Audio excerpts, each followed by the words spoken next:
In early 1920s Berlin, women were disappearing, but not in a way that immediately drew attention or created a clear sense of urgency. These disappearances happened one by one, often involving women who were poor, newly arrived in the city, and already in unstable situations, which made their absence easier to overlook. When they went missing, the explanations were usually simple and quickly accepted, with people assuming that they had run away, stolen something, or left voluntarily in search of better opportunities. Because of this, the cases were not treated as connected, and there was no strong effort to investigate them as part of a larger pattern. At the same time, dismembered human remains began appearing in the waterways of the city, but even these discoveries did not immediately lead to a single, clear suspect or unified investigation. It was not until August 1921, when police entered an apartment after neighbors reported screams and unusual noise, that the situation became impossible to ignore. Inside, they found a woman on the bed who was still alive but died moments later, and for the first time, there was a direct link between a victim and a specific location. That location led to one person, and that was a man named Karl Großmann. Welcome to another story that will take you into a time long gone. Karl Großmann was born in Alt-Ruppin, a small town that is now part of Neuruppin, as one of 7 children in a poor and unstable household. His father, Karl Friedrich Großmann, worked as a rag picker and was widely known in the area as a violent and ill-tempered man. He struggled with alcoholism and was frequently arrested after getting into fights with other townspeople. At home, his behavior was even more severe. He regularly beat his wife and children during drunken outbursts, often using whatever was within reach, including a fire poker. Karl Großmann was often singled out for this abuse. According to later accounts, his father resented him for how similar they were, and this resentment turned into repeated, targeted violence. He was not only beaten, but also forced to hide the evidence. Under threats of death, he had to lie to teachers about his injuries, claiming they came from accidents while playing. Outside the home, his situation did not improve. He was widely disliked by others in the community and was often mocked for his appearance and body odor. This social rejection added another layer of isolation to an already harsh upbringing. From a young age, there were signs of unusual and disturbing behavior. He developed a strong fascination with the slaughter of animals, particularly the sight of blood and the moment of death. One early incident stood out. At around 6 years old, he assisted at a local slaughterhouse alongside his half-brother France. When a pig was killed and its blood began to flow, Karl pushed his brother aside and drank directly from the wound. Those present described him as being overtaken by the moment, almost as if in a trance, until an adult intervened and pulled him away. Later accounts suggest that this early exposure did not remain neutral for him.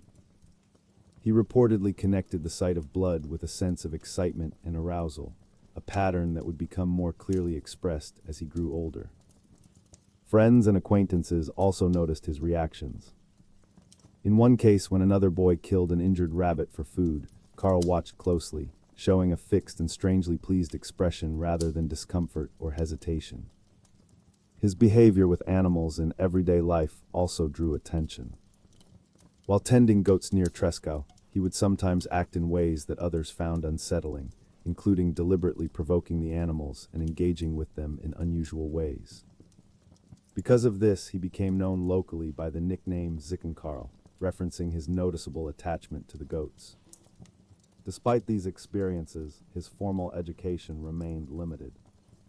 He left school early, around the 3rd grade, and although he later claimed to have continued attending while working in a fabric factory, there is no indication that he received any meaningful higher education. Taken together, his childhood was shaped by constant violence, social isolation, and early exposure to blood and death.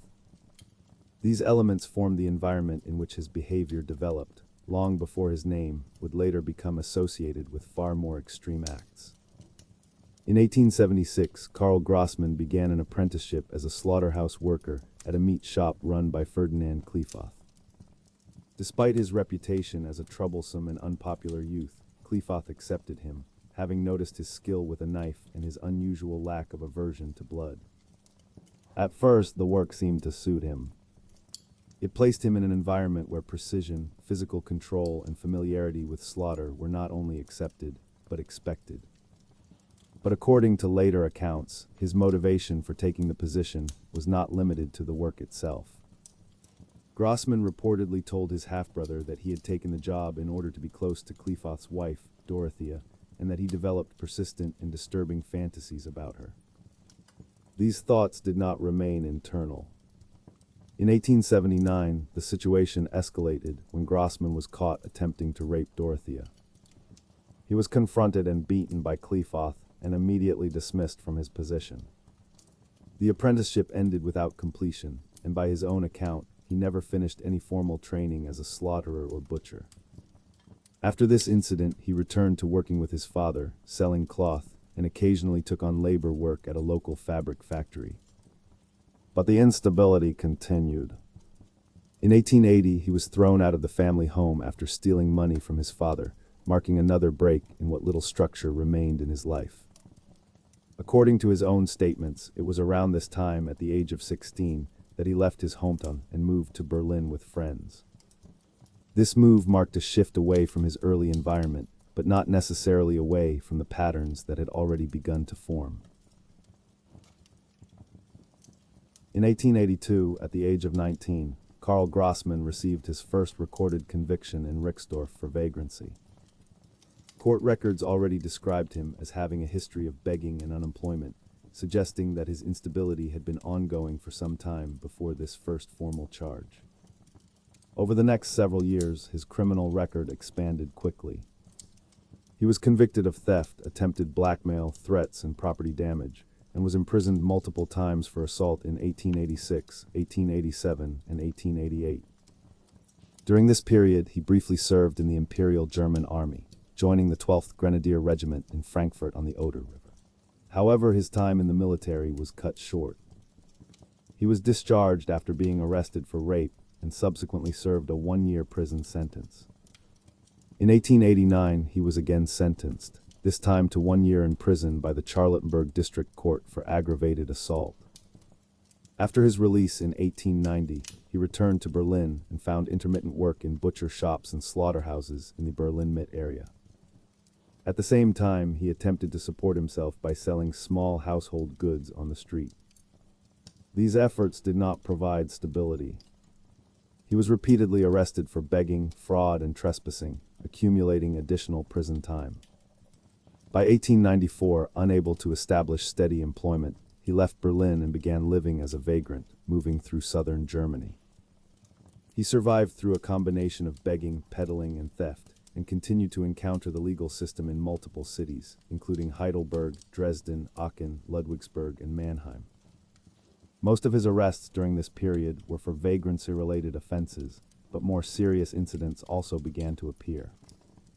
In 1896, in the Mannheim area, he was discovered inside a stable after a couple reported unusual noises from their goat. When police arrived, they found him hiding near the animal. Although he initially claimed he had only entered the stable to find shelter, the condition of the animal and his own state indicated otherwise. He was convicted and sentenced to 10 months in prison for sodomy. Around the same period, his crimes escalated further, particularly in the Franconian region of Bavaria. His record began to include violent offenses and sexual crimes against children.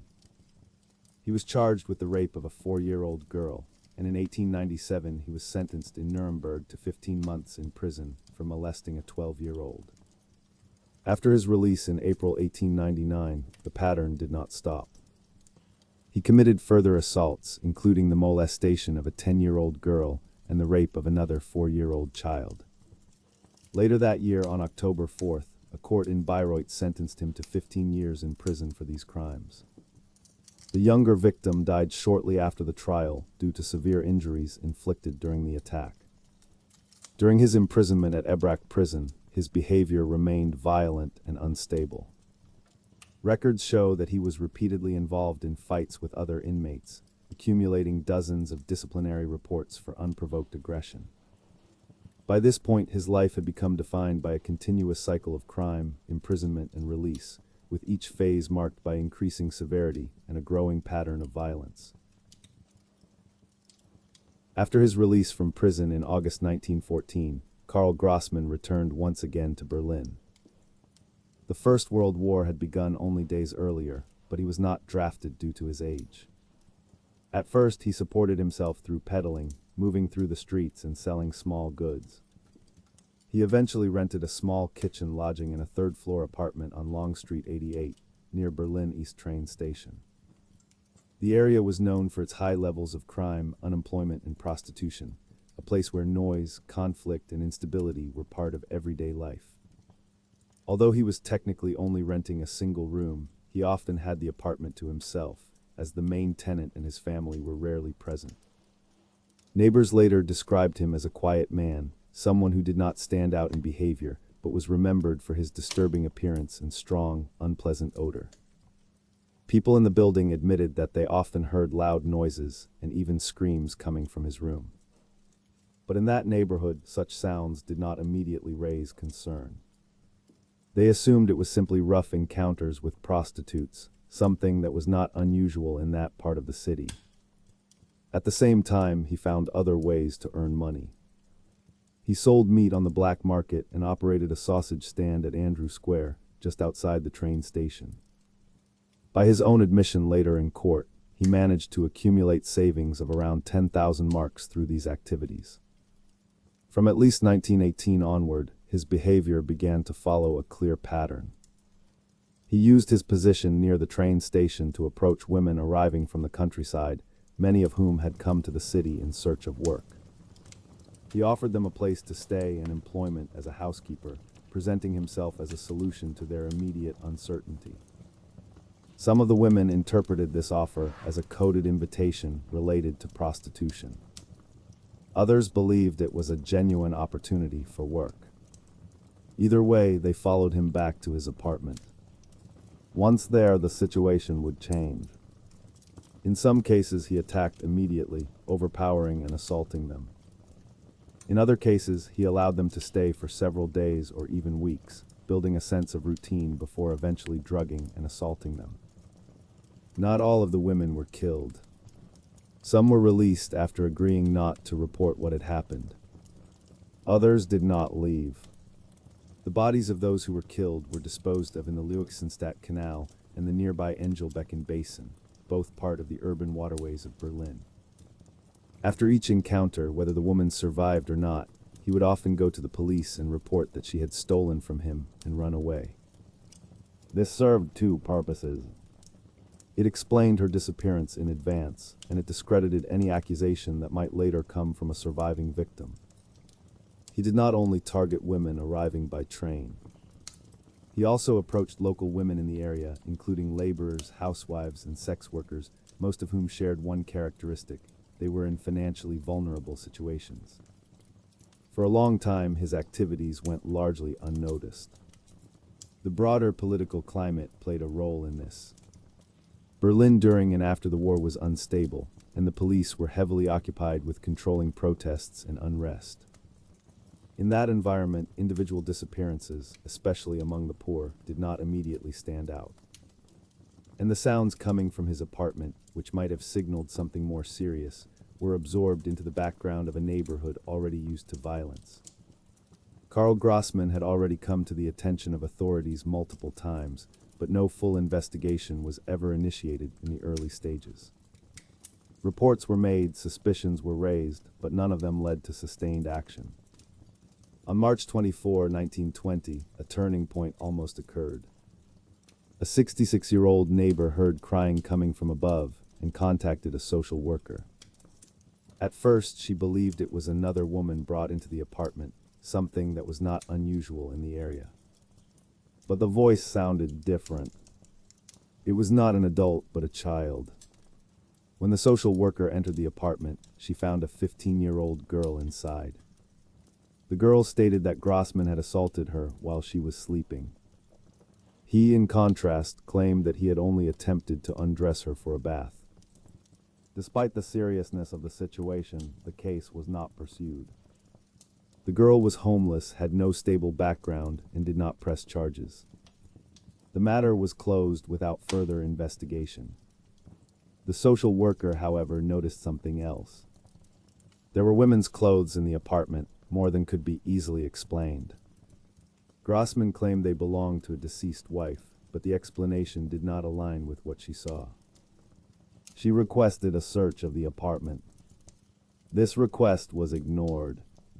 Months later, on October 21, 1920, another opportunity presented itself. A woman named Martha Baltzer went to the police and accused Großmann of murdering her friend, a sex worker who had disappeared earlier that month. Her statement was supported by another witness who had last seen the missing woman in Großmann's company. Police searched the apartment. Inside, they found Großmann with two women. But once again, the investigation did not move forward. The officers concluded that there was no clear evidence linking him to the disappearance, and the case was not pursued further. In early August 1921, events escalated further. Großmann met a homeless woman, shared a meal with her, and invited her to stay the night. Inside the apartment, he told her he would pay her if she allowed him to tie her up, presenting it as a form of sexual preference. When she resisted, he attacked her, striking her in the face and forcing her back onto the bed. He restrained her and suffocated her. During this time, the landlord's wife entered the room unexpectedly. At first, she assumed she had interrupted a sexual encounter. But when she looked more closely, she saw that the woman was motionless, her face injured and bleeding. She left the apartment in alarm, but returned shortly afterward. Großmann explained that he had only drugged the woman and wanted more time with her. He paid the landlord's wife to remain silent. She accepted the money and left without reporting the incident. Afterward, he fell asleep beside the body. When he woke up, he dismembered it. Just days later, on August 14, 1921, he was involved in a confrontation with a man searching for his missing sister. The argument turned violent, and Großmann was arrested for assault. He later admitted to killing the missing woman. Despite this, he was released without a trial date, and the case was not investigated further. Other women had also come forward with accusations. Some reported rape. Others described similar encounters. But their statements were dismissed. They were known to be sex workers, and Großmann had already filed complaints accusing them of theft. Their credibility was questioned, and their reports were not pursued. In one case, a woman was even arrested after being found with money that Großmann claimed had been stolen from him. Instead of being treated as a potential victim, she was jailed. At the same time, another pattern was emerging across the city. Dismembered human remains began appearing in the waterways of Berlin, especially in the Spree River and the nearby Leuchsenstadt Canal. These discoveries were not isolated. They occurred repeatedly over time. Investigators determined that the remains belonged to at least 23 women, though the true number may have been higher. Some estimates suggested far more victims, possibly dozens beyond those identified. However, identification was difficult. The political instability of the time, including events such as the Kapp Putsch, had already led to bodies being disposed of in the same waterways, complicating efforts to distinguish victims. Authorities even offered a reward for information and asked the public to help identify the remains. Some responses came in, but most identifications remained uncertain. Rumors also began to spread. It was widely claimed that the meat Großmann sold might have contained human remains. These stories circulated in newspapers and among the public, adding another layer of fear. However, later investigations and historical assessments dismissed these claims as unfounded, likely exaggerated for sensational effect. By this point, the situation had become clear in hindsight. Warnings had been present. Witnesses had spoken. Victims had reported him. Evidence had appeared across the city. But each signal on its own had been dismissed, misunderstood, or ignored. And because of that, the pattern was allowed to continue. On the evening of August 21, 1921, events finally unfolded in a way that could no longer be ignored. A neighbor, Robert Iglitsky, was awakened by his wife, who had heard screams and heavy banging coming from the apartment above them. The noise stopped suddenly, leaving only silence. Concerned and urged by his wife, Iglitsky went to the nearby police station and reported what they had heard. He returned with 2 officers and led them to the apartment of Karl Großmann. When they arrived, they knocked repeatedly, but there was no response. Großmann refused to open the door. After continued attempts failed, the officers forced their way inside. What they found immediately changed the situation. Großmann stood inside the room with blood on his hands. He was attempting to take his own life, holding a cup laced with cyanide. One of the officers struck the cup from his hand before he could drink it, and he was quickly restrained and placed in handcuffs. Moments later, the officers discovered a woman lying naked on the bed. She was still alive when they found her, but only barely. Within seconds, she died. She was later identified as Marie Nitsch, a 34-year-old woman from Dresden. She had been released from prison earlier that same day. Witnesses later confirmed that Großmann had met her that evening on Koppen Street. The two had spent several hours together at a nearby carnival, riding attractions and drinking beer, before returning to his apartment sometime around 9 o'clock. The discovery spread quickly through the neighborhood. Within a short time, hundreds of residents had gathered outside the building. When Großmann was escorted out around midnight, the crowd had grown tense and hostile. Police had to intervene to prevent people from attacking him as he was taken through the streets. He was brought to the main police station at Alexanderplatz and formally charged with murder. Almost immediately, newspapers began reporting on the case. They connected him to multiple killings, suggesting that he may have been responsible for several missing women. What had previously appeared as isolated disappearances and unconfirmed suspicions was now beginning to take on a clearer shape. For the first time, the evidence, the witnesses, and the circumstances all pointed in the same direction. The majority of Karl Großmann's victims died in a similar way. Most were either suffocated or killed through blunt force while restrained to bed. In cases of suffocation, he would force his hand into the victim's mouth and hold it there, watching as they struggled and eventually died over the course of several minutes. Neighbors later recalled that, over the years, there had been a constant flow of women entering his apartment. Most of them appeared poor, often young, and in difficult circumstances. Some residents estimated that they had seen him with as many as 150 different women, many of whom had likely accepted his offer of work as a housekeeper. The exact number of victims he killed is unknown. When reporting these women to the police, he typically used only first names, and because his complaints were treated as minor theft cases, records were often incomplete or not kept at all. As a result, many of the women who passed through his apartment were never properly documented. At the time of his arrest, only the body of his final victim was found intact. However, bloodstains inside the apartment suggested that at least 2 other people had been killed and dismembered there in the weeks leading up to his capture. Investigators later estimated that around 50 women and teenage girls had entered his apartment and survived. These survivors provided insight into what had happened inside.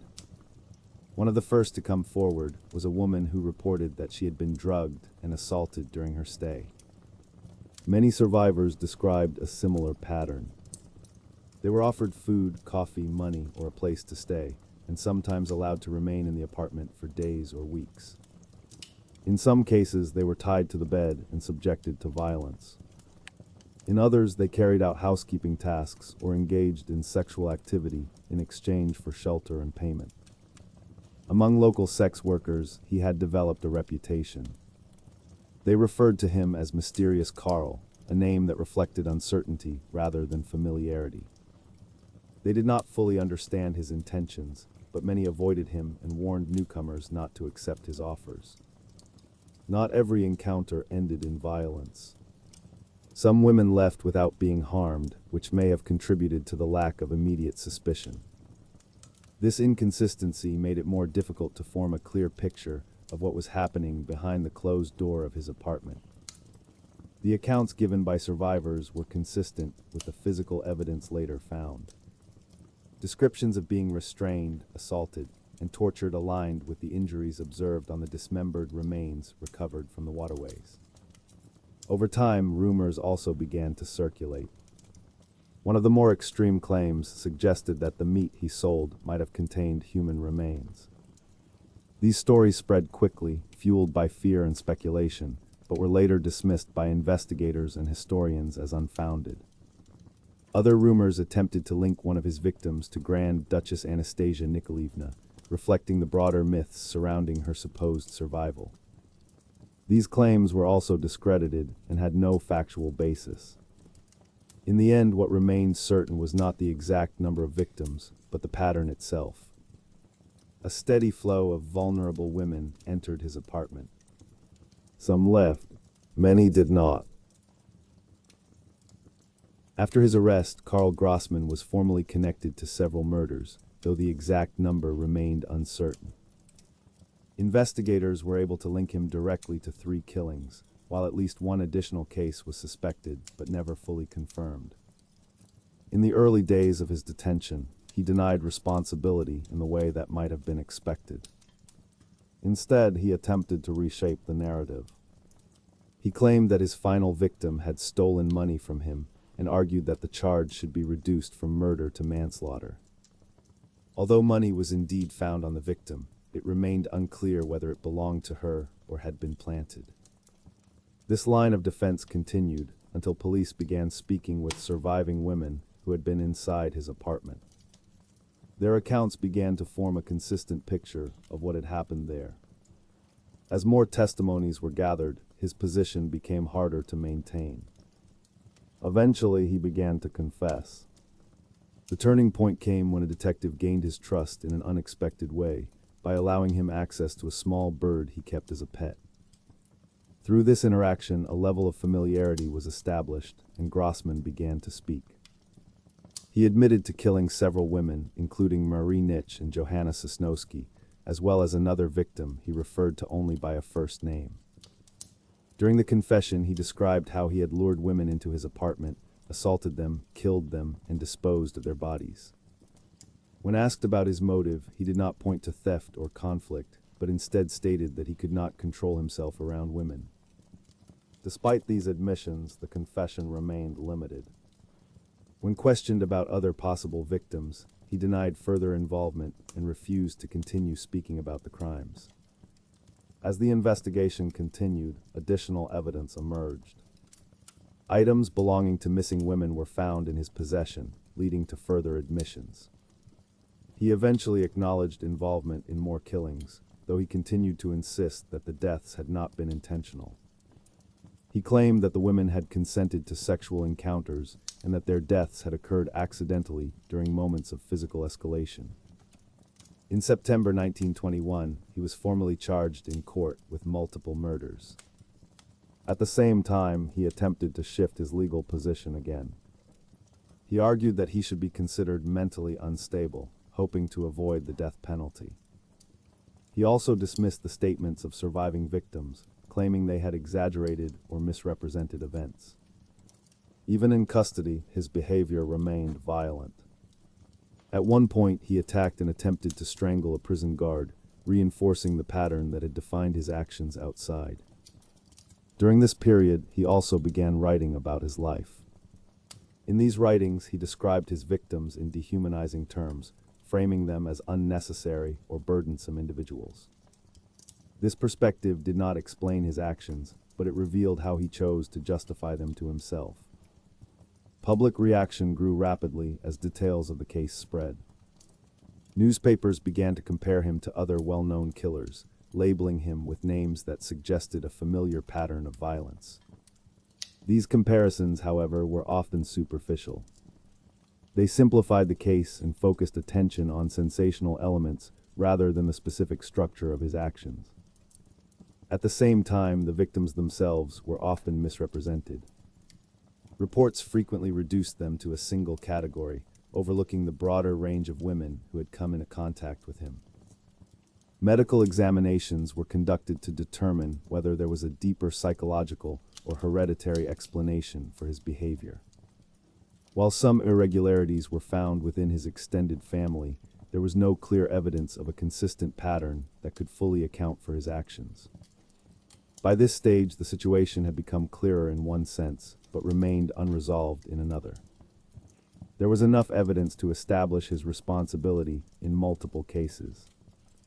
But the full scope of his actions, including the total number of victims, could no longer be precisely determined. The trial of Karl Großmann began on July 3, 1922, at the criminal court in Moabit, Berlin. From the beginning, the atmosphere inside the courtroom was tense and unstable.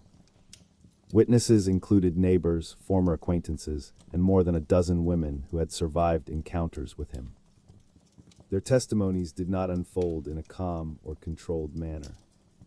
Several of the survivors reacted with visible anger. One witness threw a set of keys toward him, nearly striking his defense lawyer. Another woman lunged at him after he accused her and the other witnesses of lying. Others broke down while speaking, unable to remain composed as they described what had happened. Despite the weight of the evidence and the testimonies presented, Großmann reversed his earlier position. He withdrew his confession and returned to his original claim. According to him, he had only killed because the women had stolen from him. He insisted that the witnesses were lying and described them as ungrateful, framing his actions as a reaction rather than a deliberate pattern.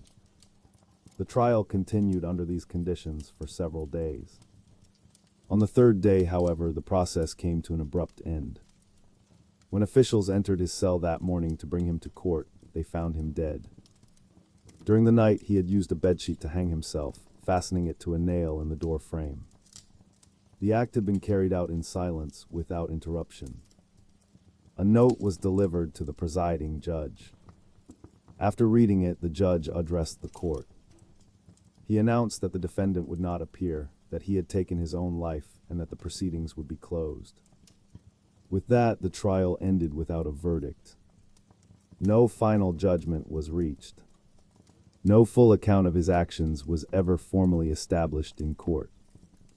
After his death, a mask was made from his face and kept in police custody. Like many physical records from that time, it is believed to have been destroyed during the bombings of the city in the Second World War. In the end, the process that was meant to define the extent of his crimes stopped before it could be completed. What remained was not a finished case, but a record with gaps that could no longer be filled.